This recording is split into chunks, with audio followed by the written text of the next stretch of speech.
lihat video ini, silakan subscribe. Aktifkan lonceng notifikasi agar selalu bisa mengikuti konten-konten lanjutan. Jadi gini dok, di penelitian Dr. Hawkins dia tuh mengumpulkan beberapa orang, diukur energinya. Jadi itu ada setiap tadi bicara tentang stres itu kita bicara tentang emosi. Karena emosi itu pada dasarnya kalau kebetulan saya juga seorang hipnoterapis ya, aktif dari tahun 2012 saya terapi juga udah banyak ribuan orang. Jadi anak kecil saat usia di bawah 9 tahun atau 6 tahun itu pikiran bawah sadarnya belum ada, yang ada pikiran bawah sadar. Diberi informasi apapun itu yang diterima. Artinya dia tidak ada stres untuk dikelola di sana. Tapi begitu dia sudah mulai bisa memberi makna pada suatu kejadian atau suatu peristiwa, makna itu ada intensitas emosinya. Emosi itu yang nempel. Itu yang jadi stres ya, seperti itu. Dari penelitian Dr. Hawkins ini, level tertinggi itu adalah orang yang tercerahkan. Itu para nabi, orang-orang suci, yang dimana dia pun bisa menarik orang level yang ada di bawahnya tertarik ke dia. Di bawahnya ada orang merasa di bawahnya tercerahkan itu termasuk orang bersyukur. Kemudian ada rasa bahagia, kemudian juga orang merasa damai, peaceful.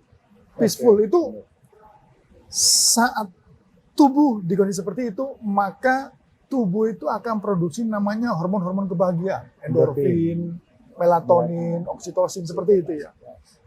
Oke, dari pengalaman Bro Hisni ini ya, selama ini sebagai seorang dokter, juga sebagai seorang penulis yang sudah malang melintang kemana-mana, bisa memberikan kepada kami, khususnya pendengar Sadar Makmur, untuk bagaimana cara mengelola itu dan bagaimana cara menghadapi kehidupan yang terjadi.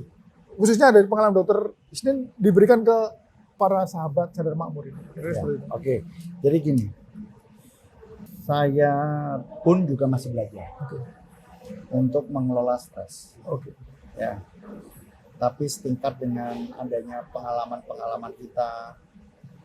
Intinya satu, muhasabah. Muhasabah itu artinya melakukan introspeksi, dan ketika kita melakukan introspeksi berarti kita membuka diri untuk menerima apapun itu.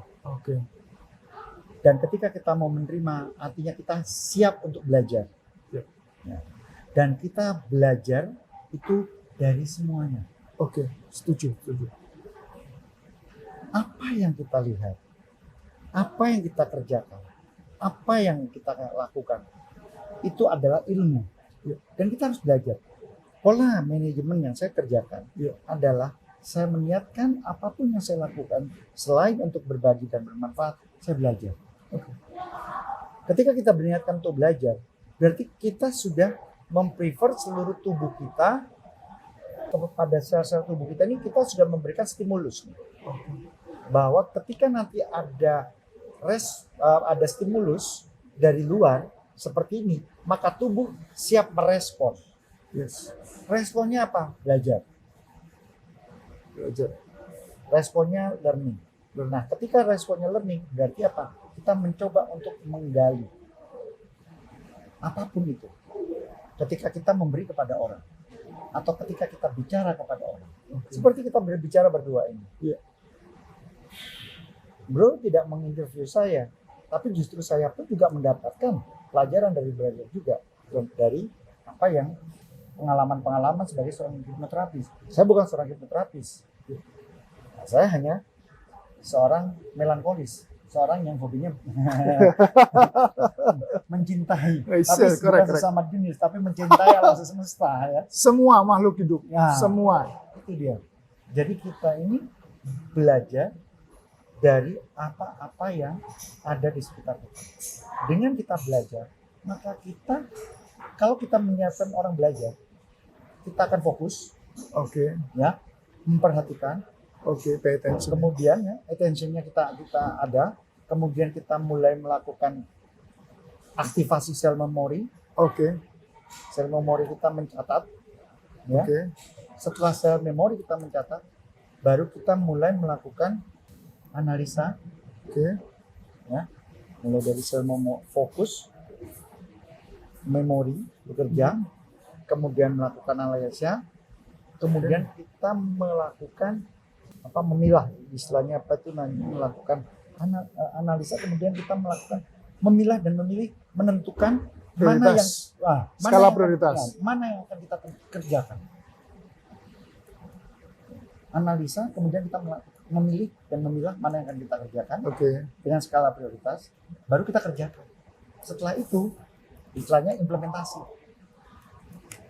Jadi fokus, memori, kemudian analisis, kemudian priority, kemudian implementasi, dan terakhir evaluasi. Ya. Nah, ini adalah strategi yang saya bangun untuk meminimalisasi stres.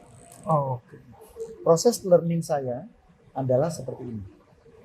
Kalau kita bisa fokus, fokus, kemudian melakukan memori, melakukan analisa, kemudian memilih, kemudian implementasi, kemudian melakukan evaluasi, maka kita akan paham sejauh mana kemanfaatan yang kita dapat kepada orang lain dulu, nih, baru kepada kita. Penting sekali. Kalau saya mengatakan adalah win mentality. Banyak orang itu kalau berhubungan dengan orang, siapapun. Kebetulan saya juga punya bisnis di bidang properti. Saya ketemu banyak broker. Kalau saya minta untuk masarkan lahan itu pengalaman saya pribadi. Mereka bilang, saya dapat berapa nih? Kira-kira kalau bisa nggak harganya saya upkan segini? Saya bilang gitu, Pak, lakukan dulu aja. Jangan ini udah ada nilai segini yang kamu dapatkan kalau ini laku. Bahkan permintaan dia itu kadang-kadang lebih banyak dia daripada saya. Misalnya harganya 100. Harganya 100. Itu saya kira-kira habis untuk bahan baku aja sekitar 60-70 lah. Potong pajak segala macam saya cuma dapat 20. Dia minta jual 150 bersih. 50 DMP sama dia. Saya bilang, Pak, dari pengalaman saya, kalau orang udah deal seperti itu di awal, itu banyak nggak jadinya sebenarnya. Tadi dikatakan untuk orang lain. Saat kita niatkan untuk orang lain, jadi kalau saya ngomong win mentality, mentalitinya kalau selama kita masih bilang, aku wani biro, aku tadi untuk apa? Kon wani biro. Kebanyakan memang seperti itu tidak akan long term relationship. Itu sebentar saja hubungannya. Tapi kalau apa yang bisa saya bantu buat kamu, apa yang bisa saya lakukan buat kamu agar kamu yang kamu ingin bisa tercapai, itu rata-rata memang very long term. Apalagi gini, pokoknya aku bantu kamu sebisanya mungkin, semaksimal mungkin, dan kamu nggak usah ngurus aku. Aku tetap diri aku sendiri. Udah, kamu lakukan semuanya. Beresin semua urusan kamu. Itu biasanya dilakukan oleh para orang-orang sufi. Gitu. Orang-orang sufi itu kalau bantu orang itu totalitas. Karena saya juga pernah ketemu sama seorang, udah meninggal beliau, almarhum. Saya anggap guru ya, namanya Pak Syukur. Untuk kehidupannya sehari-hari saja, untuk makan pun dia susah. Dia seorang pensiun. Dia dimintai tolong siapapun dia datangin. Tengah malam, yang minta tolong itu nggak ada pergi. Dia datangin, dia mendoakan rumah itu apa segala macam. Dia doakan.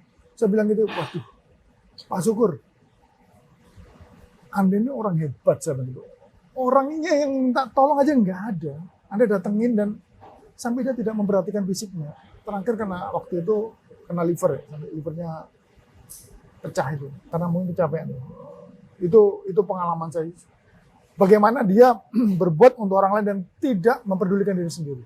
Itu ada nanti orang seperti itu, akan ketemu nanti orang seperti itu. Jadi di level dia cuma niatkan bantu dan dia tidak berharap apapun dari apa yang dia bantu. Itu ada. Kalau menurut Bro Isi gimana seperti itu? Ya. Bantu itu. Jadi begini, saya bersyukur sekali dengan apa yang diceritakan oleh Bro itu. Karena ternyata saya banyak ketemu dengan orang-orang seperti itu. Keren. Dan saya yakin selama di bangsa kita ini banyak orang seperti itu. Iya. Dan di dunia ini masih ada Iya. seperti ini. Orang-orang yang ikhlas, yang taraf terakhir tertinggi itu kan ada yang kalau di kita itu kan taraf yang terendah itu orang yang mengakui Tuhan, Muslim. Iya. Kemudian ada yang beriman, mukmin. Kemudian yang lebih tertinggi lagi menjalankan perintah, menjauhi larangan namanya mutakin. Di atasnya itu yang paling tinggi adalah orang-orang yang ikhlas atau mukhlisi. Selama banyak orang-orang yang tarafnya adalah levelnya ikhlas. Dan kebanyakan teman yang bertemu dengan saya, alhamdulillah. Dan saya ingin menyampaikan terima kasih kepada seluruh teman-teman yang sudah memberikan pembelajaran hidup kepada saya, sehingga mereka itu sebetulnya banyak mensupport kegiatan-kegiatan aktivitas sosial saya pun itu juga banyak disupport oleh mereka tanpa mereka mau disebutkan namanya. Kalau saya mengajak, pasti saya melakukan ajakan. Ada yang mau menyambut, syukur. Kalaupun tidak menyambut, tidak apa-apa. Kalaupun mereka salah paham terhadap apa yang saya jadikan ajakan kepada mereka, itu urusan mereka. Saya tidak mau bersuudon atau berprasangka buruk, terserah saja. Tapi yang jelas, banyak orang-orang dan sebagian besar teman-teman saya itu adalah orang-orang yang ikhlas. Dan saya belajar dari mereka. Mereka tidak mau disebutkan namanya. Mereka ketika saya kabari tentang sesuatu hal, langsung merespon. Jadi ini yang membuat saya semakin termotivasi. Ya, jadi kita berdua ini sudah banyak punya pengalaman. Kalau saya sampai saya nggak bisa sebutkan satu persatu, saking banyaknya teman-teman, saking banyaknya teman-teman kita yang sebetulnya seperti itu. Dan satu kuncinya, Allah itu, Tuhan yang Maha Kuasa itu mempertemukan kita betul dengan golongan-golongannya. Kalau kita memang ada golongannya seperti itu, niatnya seperti itu, keinginannya seperti itu, kita pasti akan dipertemukan dengan orang seperti itu. Nah, itu kembali kepada kata-kata frekuensi. Garbage take the bridge, gold attracts gold. Jadi kalau kita emas kita akan narik emas, kalau kita sampah juga akan narik sampah.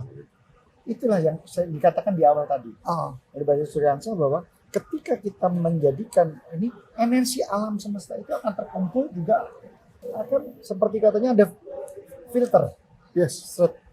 Oh, yang ini yang akan lolos karena ini sama frekuensinya. Oh, yang ini sudah nggak akan masuk karena sudah langsung ketahan. Ada barriernya, ada buffernya, sehingga tidak bisa masuk. Nah itu kembali makanya apapun itu, maaf kalau kita sholat, ya kita orang muslim, mau puasa, selalu diniatkan. Tidak akan sah sholat kita kalau kita nggak niat. Ketika kita mau jadi orang Islam pun juga harus niat. Harus niat syahadat dulu. Kita sudah sholat, kita sudah puasa, sudah haji, tapi kita belum syahadat di awal. Ini semua misalnya. Jadi betapa penting nawaitu itu. Betapa penting niat itu. Nah, karena niat itu maka akan menarik energi semua. Nah, saya mengajak kepada diri saya sendiri untuk tetap bersama-sama meniatkan untuk kemanfaatan untuk orang lain dulu. Saya meniatkan kepada diri saya sendiri. Terus, nah, moga-moga ini bisa diikuti oleh teman yang lain. Alhamdulillah. Kalaupun tidak, setiap orang berhak terhadap pilihannya. Saya kira itu.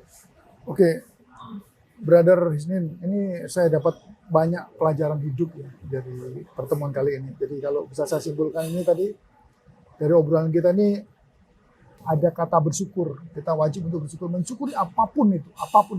Mau yang jelek, yang buruk. Kalau di Jerman ada namanya takdir baik, takdir buruk, ada. Disyukurin. Kemudian banyak berbuat baik dan beramal.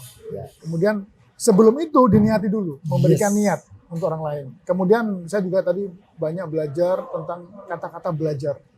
Memang manusia itu, bahkan kalau di Islam itu kita diminta untuk belajar sampai ke negeri Cina oleh Rasul ya. Kemudian fokus, attention, melakukan analisa, membuat skala prioritas, melakukan evaluasi, dan dalam membantu itu diminta untuk ikhlas. Ini pelajaran penting.